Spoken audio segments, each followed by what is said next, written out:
Hey, you, out there navigating the asphalt or maybe just grabbing a coffee break. Yeah, hope you've got that coffee ready. Let's be real, keeping up with all the shifts in trucking for 2025. Wow, it can feel like trying to downshift on a steep grade, right? Heavy load behind you. Uh-huh.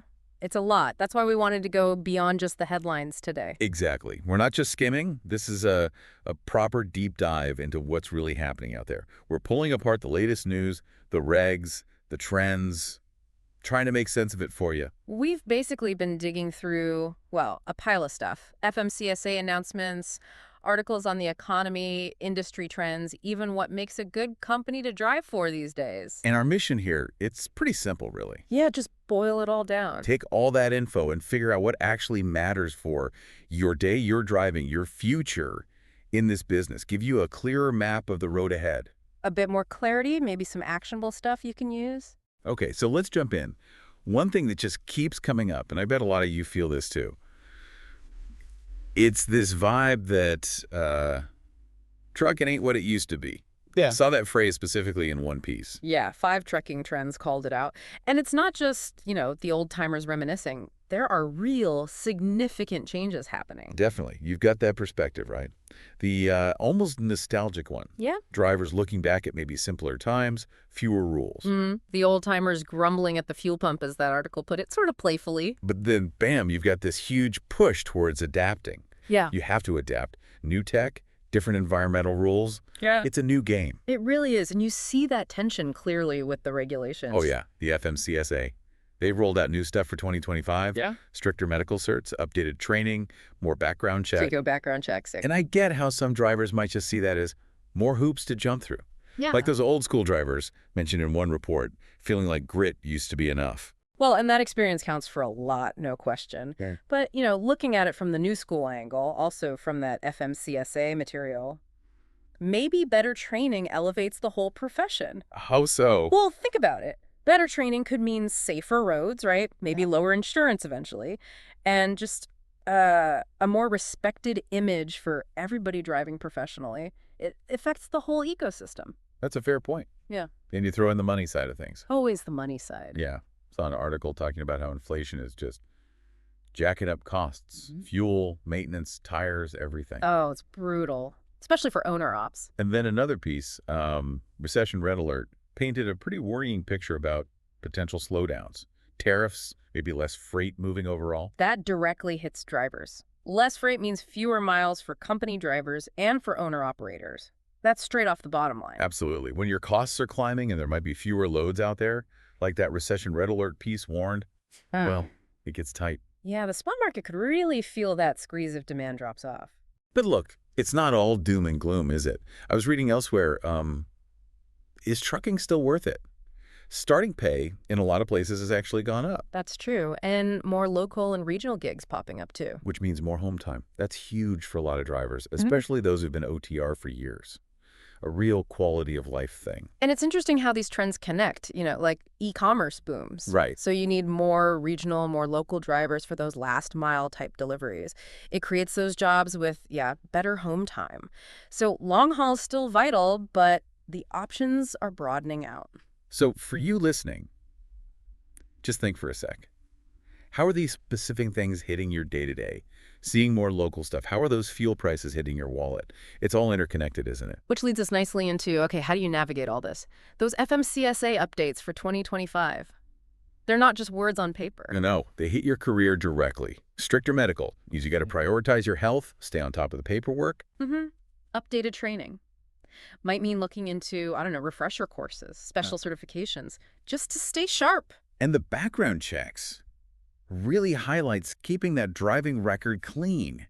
Seems obvious, but it's even more critical now. Then you've got the whole green squeeze thing. Right. Emissions rules getting tighter, the push for electric trucks. And drivers seem split on that, don't they? That 5 trucking trends piece said drivers are torn. Yeah, some miss the diesel rumble, maybe. Others are curious about quieter trucks, maybe lower running costs down the line. It's definitely a mixed bag of feelings. It's a huge shift. It won't happen instantly, electric trucks everywhere. No way. But it's the direction things are going. So for you, maybe understanding the basics of how these things operate, how you maintain them, Yeah. that could open doors later. Maybe higher pay in electric fleets, like that article hinted. And it's not just the trucks, it's the whole system. AI dispatching. Ah, yes. The robots are coming for the dispatchers. Well, maybe. The idea is faster load matching, right?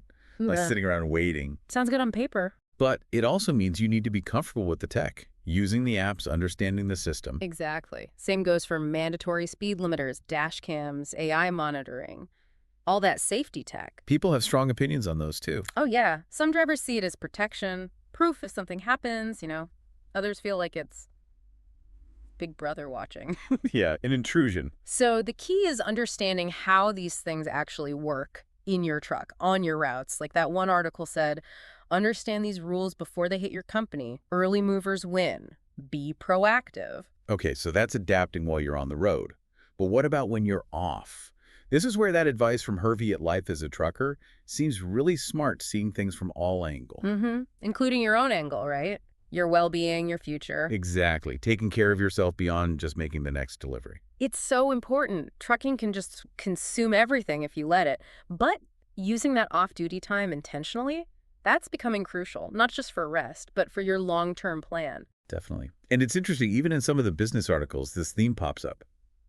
Use your downtime to learn stuff. New skills. Yeah. Like with AI getting bigger, one source literally said, learn how to use AI to create extra streams of income. That's thinking ahead. That is forward thinking. And it connects to resources like retirefromtrucking.com that got mentioned. It's about building those exit plans. Which that 5 Trucking Trends piece said are basically not optional anymore. Right. So maybe it's learning a tech skill, maybe exploring how to make money online, maybe even looking at career paths within your company if they offer them. Some bigger companies have started to do that, yeah, offering internal exit paths. It's just about creating options for yourself. Don't get stuck. Thinking of trucking as a stepping stone, like one article suggested, instead of the final destination. That can be really powerful, can't it? Taking control. Totally empowering. Yeah. Now, shifting gears a bit, the economy. That recession red alert report, it flagged potential issues from new tariffs. How does that work exactly? Well, the basic idea is tariffs make imported goods more expensive. People might buy less stuff. Less stuff being bought means... Less stuff needs to be shipped. Less freight. Exactly. Which means more drivers competing for the loads that are out there. That report specifically called out the spot market being vulnerable and even mentioned possible layoffs. Oof. That's sobering. It is. And for owner-operators, with truck payments, insurance, fuel, the risk goes up. That's why that report stressed being proactive with your money. Like save aggressively. Yeah, and build a side hustle. Having that cushion, that backup plan is critical if things get rocky. But okay, even if the overall economy has headwinds, there are still bright spots, right? For sure. Specialization seems key, like hauling high-value stuff or delicate moves, as one source mentioned. Or focusing on those growing regional and local routes we talked about earlier. Absolutely. Find your niche. And look, locking down dedicated freight contracts, building a rock-solid reputation for being reliable, professional, that's always valuable. Even more so when times are tough. Makes you indispensable. Exactly. Make yourself the driver they need to keep running. Okay, last big area, and this one's huge for morale, I think. Feeling respected, supported. So important. Burnout is real in this industry. Yeah. That top 10 best trucking companies piece. Yeah. It wasn't just about pay. It highlighted companies focusing on driver satisfaction. Respecting your time. Good equipment. Real home time. Career paths. That's the whole package, isn't it? It's feeling like you're valued, not just a unit number moving freight. And there was a mention, maybe it's slow, but recognition is growing. Shippers, receivers, starting to see how vital drivers are. Seems like it. Slowly but surely, maybe, which is good news. Now that advice to ride with companies investing in you, that really sums it up, doesn't it? It does. Do your research. Find a place that actually values its drivers and shows it. So, okay, let's try and tie this all together. Looking at trucking in 2025, it really demands, well, a lot from you. Yeah, it's about being adaptable, isn't it? Staying informed on the rules, the tech. Adapting to the economy, but also, crucially, taking charge of your own stuff. Your personal plan, your finances, your time off the road. That proactive piece again. Echoing Hervey's idea of seeing all the angles. It's not just about the load you're carrying right now. Right. It's using your time deliberately. Learn things. Explore those side hustles, those online income ideas. Build a future that feels secure, Resilient. Exactly. See these challenges, these shifts. Yeah, they're tough, but they're also opportunities. Opportunities to evolve, to adapt, maybe build something even better for yourself, build it on your terms. So here's something to chew on as you roll on down the road or finish that coffee. What's one real concrete step you can take starting today, not just to survive out here, but to actually thrive in this changing landscape and build the future you want?